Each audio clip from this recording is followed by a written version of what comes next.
Tarae, what's going on, brother? Thank you for giving us your time. Obviously, big fight coming up. You know, not officially, but we wait on them contract. What's the delay with the contract? What do you know? Is it? I'm hearing this Valdez we contract. waiting on Valdez. We ready to sign. Valdez not ready to sign a contract. Why do you think he's not ready? Honestly, I don't really get it.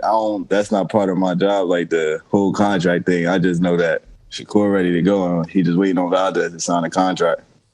Now, obviously, being down there in Houston, Shakur stays in the gym. You know, talk to us.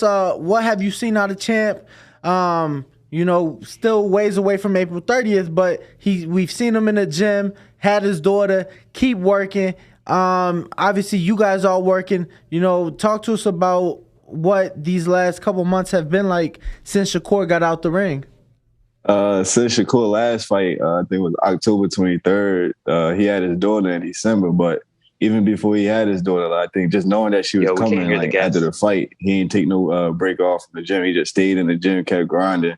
He might have cut down his workload on the week, but he still got in there at least 4 days out of the week. It went from maybe 6 to 7 to, all right, we're going to do 4 days, and then we're just going to stay active. But I feel like since the baby got here, I don't know. I feel like it turned his hustle up a little bit more. Like, and he in the gym, like it's a different zone he in. Like he in that camp mode already, and it's like we don't even in camp yet. We're not gonna be in camp for a whole nother month. But it's like that energy is contagious because him being in the gym every day, you know, it got everybody else coming into the gym wanting to put the work in, watch the champ. Everybody get to watch him and get better. Like that's how I got better in boxing because I originally played football my whole life, but being in the gym with him, there's no choice but to get better. Like. Absolutely. Now, Tarae, obviously for those who may not know, right, sports performance coach, you got Ray Diesel Fitness. Introduce yourself. Let the public know exactly who you are, what it is that you're doing, what it is that you contribute for Shakur Stevenson specifically. Right. Well, for Shakur, I'm not really his coach. Like that's just my cousin. It's like I'm part of the team, but I don't have like no exact job title. I'm more like a jack of all trades. Like me, like right now, me and him live together. So whatever he need to get done, I get done. Like my grandfather, our head coach, but he still stay in Jersey. So when we not in camp, he not with us. And then he got his other assistant, Kay. So he usually not with us either. So I'll kind of just fill in, you know, do whatever I'm asked to do and just make sure he stay in the gym, stay in shape and stay sharp till when the team get all back together. Like I just fall back and then take notes and from them. But right now it's like my time to kind of see how much I learned so far. And I also, when we not in camp, I do the cooking and everything for Shakur as well. But when we in camp, we use a chef. So it's like when we out of camp, I kind of just take on the whole team responsibilities. And when we get back in camp, I kind of go back to like a learning stage with him. And I kind of lock in more with like Antoine Cobb. Absolutely. Antoine Cobb, my boy out of Chicago, made his professional debut. Hey, got one of the knockouts of the year on that Shakur. For sure, definitely. Jamel Herring. So shout out to my boy Antoine Cobb. Shout out to Chicago. So what kind of meal? What y'all cooking in camp, bro? What you guys cooking right now? What are you guys eating? What is Champ's diet like right now? It ain't like the crazy part. Everybody think his diet gonna be something where like, oh, he eats something crazy healthy. Like he eat healthy, but it still is regular like grilled chicken, maybe some vegetables. He'll eat salmon, some sea bass, some steak. We try not to eat too many fried food. We either bake it or we throw it on top of the stove. Y'all using that air fryer over there? Nah, I don't really use the air fryer too much for his food. I eat my food with the air fryer. I still eat chicken patties and stuff. So wait, so the air fryer is not healthy? I thought it was the healthy choice of frying things, no? It is, but for the most part with his food, I don't really fry his food. Okay. He don't eat too much fried food. If he eating fried food, that means we eating out. No, I just figured that an air fryer, you know, you're just cooking it, but you're not using grease or oil to cook it, so it makes it healthier, is what I was under the impression. I'm sorry. I would assume that too, but I don't know. It's still like, I got to do my research on the air fryer because I still don't really get how to cook. I use it, but I don't get how to actually cook the food. Like, yeah. Because, you know, they always say. It's an amazing invention, I'll tell you that. Yeah. Right. But if you let the people tell it after a while, they're going to have something wrong with everything. So yeah, that's true. That's true. Tarae, I want to ask, so obviously Shakur was the mandatory for Valdez at 126 pounds. Valdez then chose to vacate the title instead of defending it and fighting Shakur. Obviously, Shakur went on to become, winning that title, becoming featherweight champion. Valdez moved up, became super featherweight champion. Now Shakur is super featherweight champion. Why is it that you think that Valdez didn't want to fight him then, and it seems like there's a delay even now? Because Valdez know what's gonna happen when he get in the ring with Shakur. He know he can't beat him. It ain't nothing he could do with him in there. Like, he may come out, he may last longer than somebody else lasted, but at the end of the day, he knows Shakur gonna come out victorious, and that's why he don't want to get in there. From a business standpoint, I kind of get why he don't, because like, you got the belt, you on top, you making big money. One whole loss could fuck up your career. So I kind of understand from a business point, but the way I was raised is like, scared money don't make no money. Like, you gotta take chances sometimes. No, absolutely. I mean, but if he believes in it, go ahead. It's not for nothing. It's not like Valdez is like, he's not no sleeper. Like, I think he a decent fighter. Like, it's not like we looking at this like it's a walk over the park. We don't sleep on nobody. So we always in the gym. We take that seriously. It's just some people you can see. Some people got more confidence in themselves than others. And I don't think Valdez that confident in himself. I mean, obviously, the winner of that fight just goes on to become a bigger superstar, a bigger attraction, right? More money. So if he believes in himself that much, then man, I really hope we get that fight. I really do. It's the fight that the fans want to see. It's the fight that should be happening.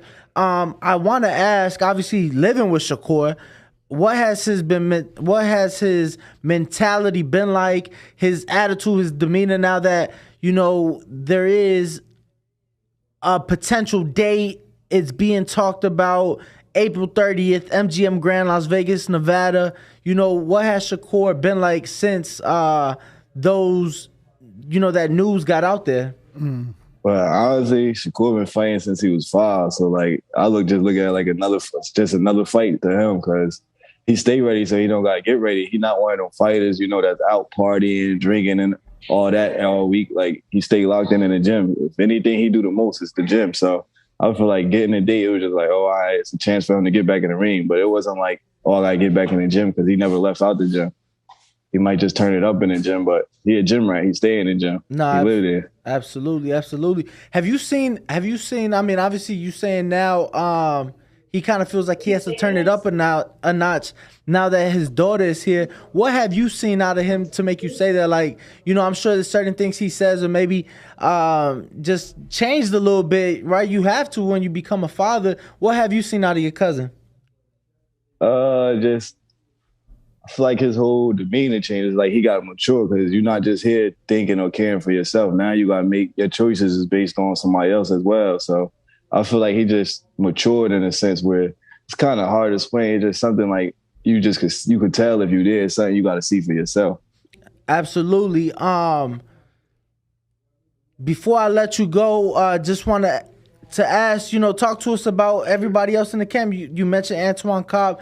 You got a date. What exactly is it that you're doing with him as far as working with him? And do you know, is he going to be on that undercard? Do you know when he's coming back? Yeah, he'll be back April 30th on the undercard of Shakur Stevenson as well. Man, that must be crazy, right? I have a personal relationship with Antoine, but man, that knockout, it was just a highlight reel knockout. What kind of went through your head when you saw that back in October? As soon as he got that knockout, I went up to Ant and said, hey, you made that statement you need to make. Now we just got to build off of it. So absolutely. I feel like he definitely turned some heads and got his foot in the door. Now we just got to keep building off of it. Absolutely. So when he signed, obviously, to Jay Prince, but Shakur is part of that deal, right? If I'm not mistaken. Yeah, Shakur and Jay Prince going to co-manage Ant. So that's Shakur's first fight, or am I mistaken? Nah, that's his first fight. That's the first fight that Shakur ever signed. What is it that Shakur and obviously the team saw in Antoine that wanted you guys to, obviously for Shakur to make that managerial debut and decision. And it's a big decision, and obviously there must have been something that you guys saw. Right. We I think Antoine, he moved to Houston like 2 years. It was for Shakur's birthday, not last year, but the year before last, not June. Okay. And I actually wasn't out here, but Shakur was out here. That's when Ant met him, and he was in the gym. And Shakur seen him in the gym. He like, yo, this dude from Chicago, nice, blah, blah. And my grandfather came down here, Wally Moses, and he seen him. He said the same thing. So then I ended up moving out here like in August. So he told me, hey, I got a guy down there, Antoine Cobb. He's like, make sure you get with him. And then he told Ant the same thing. And it was funny because by the time he told us that, we was already in the gym working with each other.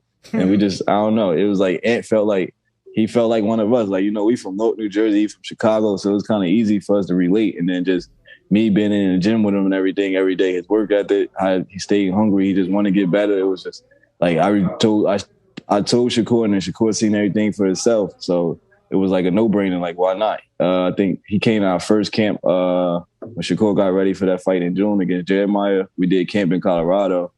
Ant was actually supposed to make his pro debut in May.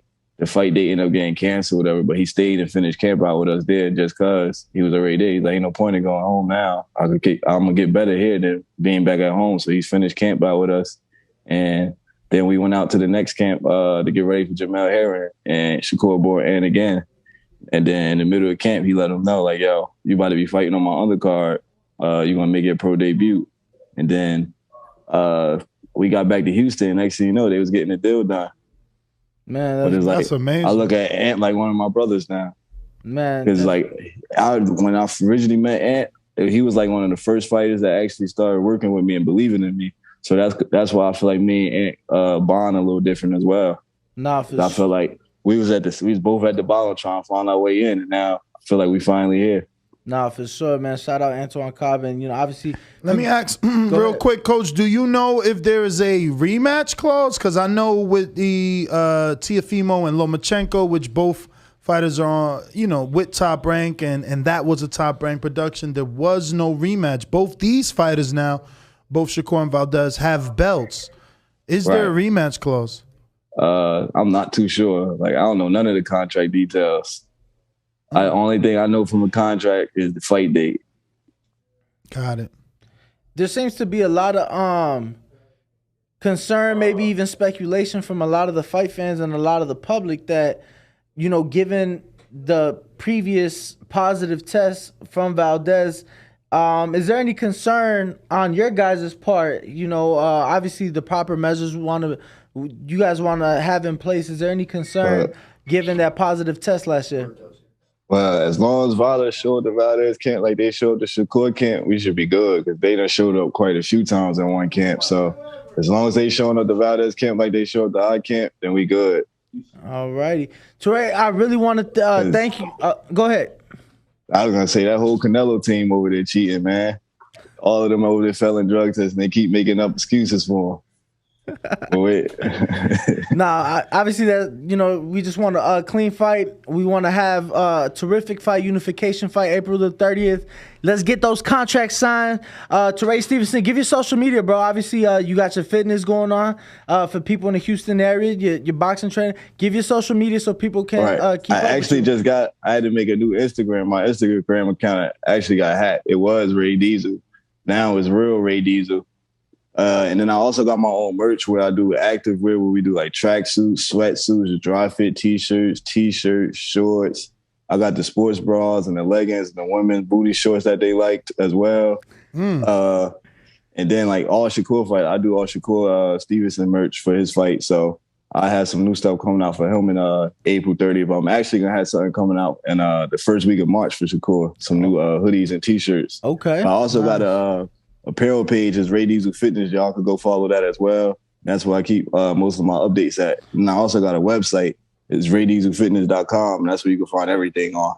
Absolutely. So if you go to Real Ray Diesel, that'll be Tarae Stevenson's personal page. He has a link to his website in the bio. And also in his bio, he has his Real Ray Diesel Fitness page as well. So Real Ray Diesel on Instagram. Thank you so much, Tarae. Really appreciate your time. Send the champ our love. And we cannot wait for that fight with Oscar Valdez. No doubt. I appreciate y'all for having me. Thank you, see brother. April 30th. Yes, sir. Thank you. All right. Thank you, brother. For the video, feel free to hit the like, subscribe, and share. As always, if you want to support us to the next level, head over to the Patreon. patreon.com/ThaBoxingVoice. We have tons of exclusive from Border Wars, Entitled, betting shows. The list goes on and on and on. But in addition to that, if you guys have questions for fighters, trainers, and promoters, this is where you can submit them. We will run out, get these questions answered, and put it back on the show just for you guys. Appreciate it. Peace.